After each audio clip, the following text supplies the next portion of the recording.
Good morning, students. Today we will complete our miscellaneous exercise of Trigo chapter. Hardly three sums are left here, so we will discuss one sum so that you people can do the remaining two. And here, sum number 8 is we are given the value of tan x. What is that? Minus 4 by 3, and it is mentioned that x belongs to which quadrant? Second quadrant. And what we are supposed to find? We have to find sin x by 2, cos x by 2 and tan x by 2. Now the first thing that we have to observe here, the given angle is x, and the values of sine, cos and tan we have to find for half of the given angle. Okay, so here one important thing that I want to tell you, that tan x by 2 is actually not equals to if I simply do whatever tan x is there and I divide by 2. Okay, this is not true, because many times students make this mistake when they are solving the sum, especially in the test. Okay, so this thing is not true, because this tan x by 2 is actually half of tan x. Okay, so whatever the value of tan x, if I take half of that, that is tan x by 2. So this angle, this is angles half and this is half of the value. Okay, so both are different things. So here one thing is clear, that we are not going to divide the value by 2 to get the value of tan x by 2. We have to find the value for half angle. Okay, and we have the formulas where half angle, if angle 2x is given in the left hand side, right hand side is having angle x. So we will go for those formulas. So first of all, we will write down here whatever is given. We have tan x is equals to minus 4 by 3, and x belongs to here second quadrant. Okay, now if tan x is there, I have to find sine, cos and tan for angle x by 2. So first of all, I should know if x is lying in second quadrant. Second quadrant means from pi by 2 to pi. So x is less than pi and it is greater than pi by 2, because x lies in the second quadrant. So if I divide the whole inequality by 2, I will get where my angle x by 2 lie. So dividing the whole inequality by 2, we will get here pi by 4 less than x by 2 less than pi by 2. What does it mean? It means the angle x by 2 will lie in which quadrant? It is greater than pi by 4 but less than pi by 2. So any angle which is less than pi by 2, that means it is in the first quadrant. So here I can say that is x by 2 will belong to first quadrant. First of all, this thing is important to understand, that where the angle x by 2 will lie, because accordingly our values will take positive or negative sign. Now in x by 2, since it lies in the first quadrant, and we know in the first quadrant all trig functions take plus sign, so the values of sin x by 2, cos x by 2 and tan x by 2 will be positive. But the value of tan x, it is given negative, because x is in the second quadrant and we know in second quadrant only sign is positive, all other functions will take the negative sign. Now we will start from this part. Given is tan x, I have to convert it into other function. Now if I say we have this identity, if everybody knows that 1 plus tan square x, this is equals to yes, sorry, there was some disturbance. So if we know that we have this identity that 1 plus tan square x is equals to secant square x, so here I can convert the value of tan x into secant x, and once I know the value of secant x, the reciprocal of that will give me the value of cos, and cos function, we have the formula where cos function is, if left hand side is angle 2a, right hand side is giving me angle a, so we can use that formula to get the other identities or other function values. So we will use this formula here. We will write down, therefore 1 plus the value of tan x is minus 4 by 3 square is equals to secant square x. Okay, so it will be 1 plus 16 by 9 is equals to secant square x, that is actually 25 by 9 is equals to secant square x. Now the right hand side function is having square, it means when I remove the square, the secant x value can be plus or minus 5 by 3. So what we will get here? We will write down, which implies secant x can take plus minus 5 by 3. Okay, now as x belongs to the second quadrant, so and we know in second quadrant secant is negative, so secant x will be minus 5 by 3, and if secant x is minus 5 by 3, cos x what will be? It will be minus 3 by 5. Now the value of cos x is calculated and we have the formula. What is the formula? We know that cos 2a is equals to 1 minus 2 sine square a. This is equals to 2 cos square a minus 1. So these two formulas we are having here. So these two formulas we are having, where in the left hand side if angle is 2a, right hand side half of the angle is coming. It means by using this formula and in place of 2a, if I know the value of x, with this first formula I can get the value of sin x by 2. With the second formula we can get the value of cos x by 2. So we will write down, therefore cos x will be equals to 1 minus 2 sine square x by 2, which implies what we will get here, 2 sine square x by 2 will be equals to 1 minus cos x. Okay, now we know the value of cos x. What is that? Here we can mark it as 1. It is 1 minus, the cos x value is minus 3 by 5. So when we solve it, what we are getting here, when we are solving, it will be 1 plus 3 by 5, that means 5 plus 3 8 by 5 we are getting, and this is the value of 2 sine square x by 2. So the value of sine square x by 2, it will be 8 by 10, which implies the value of sine x by 2, it will be plus minus root of 8 by 10, right? Plus minus root of 8 by 10 means plus minus root of 4 by 5, which will be equals to plus minus 2 by root 5. This is the value of sine x by 2. Now sine x by 2 plus minus sine is there, and we have calculated that x by 2 belongs to which quadrant? First quadrant. So we will write down as x by 2 belongs to first quadrant. Therefore sine x by 2, it will take the positive value. So the value of sine x by 2, it will be 2 divided by root 5. This will be our first answer, the value of sine x by 2. What we have done, let me take you back to this step. We knew the value of tan x and we used our formula that 1 plus tan square x is equals to secant square x. From that we are getting that the value of secant x is coming plus minus 5 by 3.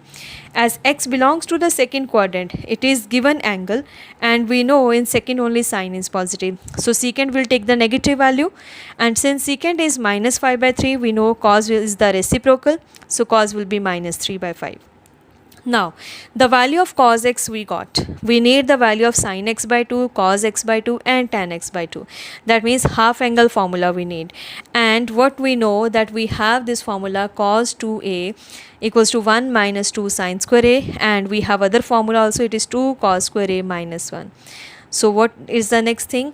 We will apply this formula to get the value of first of all sin x by 2. Cos x, in place of 2a I have x, so in place of a it will become x by 2.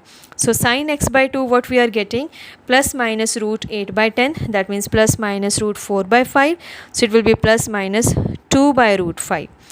Since x by 2 is in the first, so it will take the positive sign. Now with the help of this formula, that cos 2a is also equals to 2 cos square a minus 1, we will find the value of cos x by 2. Once cos x by 2 also we know, so sin by cos will give us the value of tan, and we will calculate that. So let us move to the next page. Yes, we are having the value of cos x as minus 3 by 5 And we also know that cos 2a is equals to 2 cos square a minus 1, which implies the value of 2 cos square a is equals to 1 plus cos 2a, right? Therefore 2 cos square x by 2, it will be equals to 1 plus cos x.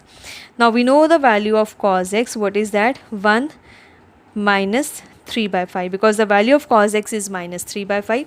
So this will become equals to 2 by 5, right? This is the value of 2 cos square x by 2. So the value of cos square x by 2, it will be 1 by 5, which implies cos x by 2 will be plus minus 1 by root 5. Again, as x by 2 belongs to the first quadrant, so cos x by 2 will take the positive sign. It will be 1 by root 5. Okay. Sin x also we have calculated. What was sin x by 2? On the previous page, we calculated the value that sin x by 2 and sin x by 2, it is 2 by root 5, right? So therefore, what will be the value of tan x by 2? It will be sin x by 2 divided by cos x by 2, which is equals to, if I divide sin x by 2 by cos x by 2, what will be the answer? It will be 2 only. Na? 2 by root 5 divided by 1 by root 5. So this will give us 2 answer. So this is our answer. This is our answer, and here. So the value of sin x by 2, cos x by 2 and tan x by 2 are 2 by root 5, 1 by root 5 and 2 respectively. So this is how we will do this sum. Similarly, we will do sum number 9. There the value of cos x is given, and again x is lying in the second quadrant. Okay. Same method. Now directly cos is given, so there is no need to use tan 1 plus tan square x equals to secant square x identity. Directly cos 2a formula we will apply. And in sum number 10 also sin x is given, so you can go for you can convert sin into cos by sin square x plus cos square x equals to 1 identity, and you will be able to do. Okay, so this was all about your miscellaneous exercise with this sum. And definitely you will be doing the next 2 sums, and with that exercise is over. Now I want to take you to one small concept of this chapter, and that is sine formula and cosine formula. We will just understand the concept, okay, and we will not be doing the exercise, but yes, we should know the formula. Clear? So let us discuss that. So here we will discuss the first formula is called sine formula. Okay, it is also called sine rule, and it is also called law of sine. Okay, now we know till now we have done like sine, cos, tan, and the remaining 3 which are reciprocals. These are the ratios, right? Ratios of the sides of the right angle triangle. And here what we will do, I am not going to take any right angle triangle. If I have this triangle ABC, okay, I am taking the triangle A, B and C, and okay, this is C, and this angle A and the side which is opposite to angle A, if I mark, the length of this side is A. Okay, this side is A. The angle, this is B angle, so the side opposite to angle B, the vertices ABC I am taking, and the same angles also I will represent by capital A, capital B, capital C. So this angle will be capital A, this angle capital B, and this angle capital C as the vertices. And the side which is opposite to the angle, it is having the measure that small b. So side opposite to angle B is of length small b. Side opposite to angle C is of length small c. If I have this triangle, and definitely in this triangle ABC, we know in all the triangles angle A plus B plus C, this is always pi. That means angle sum property 180 degree, right? So what is the sine formula says?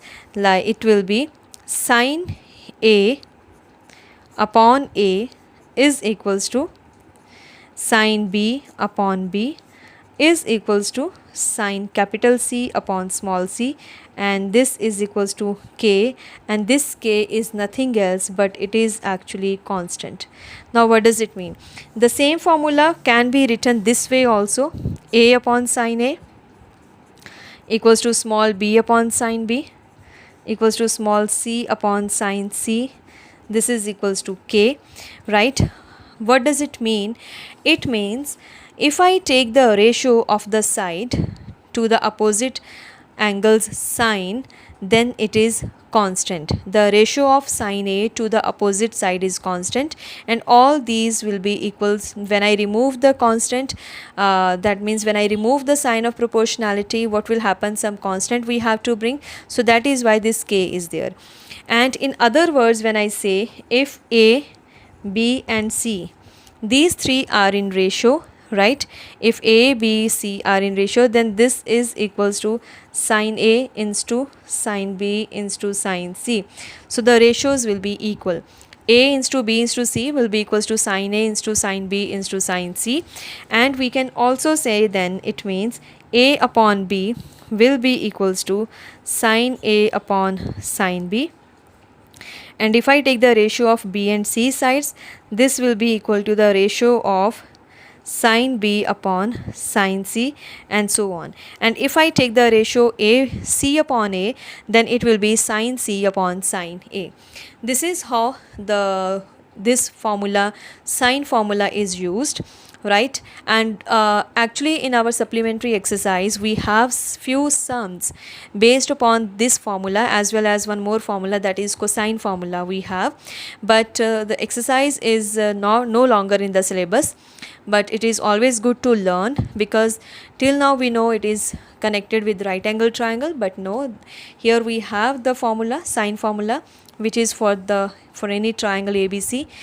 Okay, so we must know this formula, that this formula is called sine formula. What is that?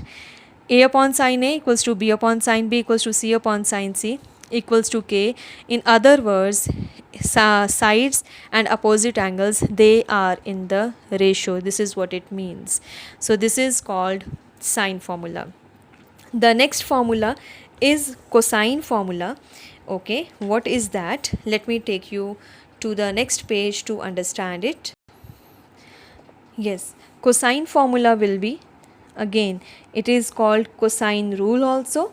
It is also called cosine formula, right? So same way, if I take the triangle ABC, right, where ABC, if these are the vertices, these are the respective angles also. So the side opposite to angle A is small a, the side opposite to angle B is of measure small b, the side opposite to angle C, again it is of measure C, right? Now we know that sin A upon sin A equals to B upon sin B equals to C upon sin C. That is the sine formula. Now cosine formula, how it gives? If I have to find the value of cos A, then cos A is equals to B square plus C square minus A square upon 2BC. Right? If I have to find cos of A, it is B square plus C square minus A square divided by twice of BC. Similarly, if I find cos B, then it will be C square plus A square minus B square upon 2CA or 2AC. And if we find the value of cos C, it will be A square plus B square minus C square upon 2AB. So this is how we can find the value of cos A, cos B, cos C when we know the sides of the triangle. If I know the length B, A and C, easily I can calculate cos A value, cos B value and cos C value.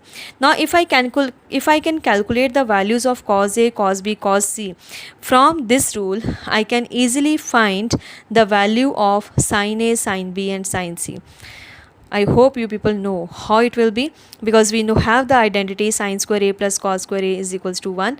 So by that formula you can find the other values, right?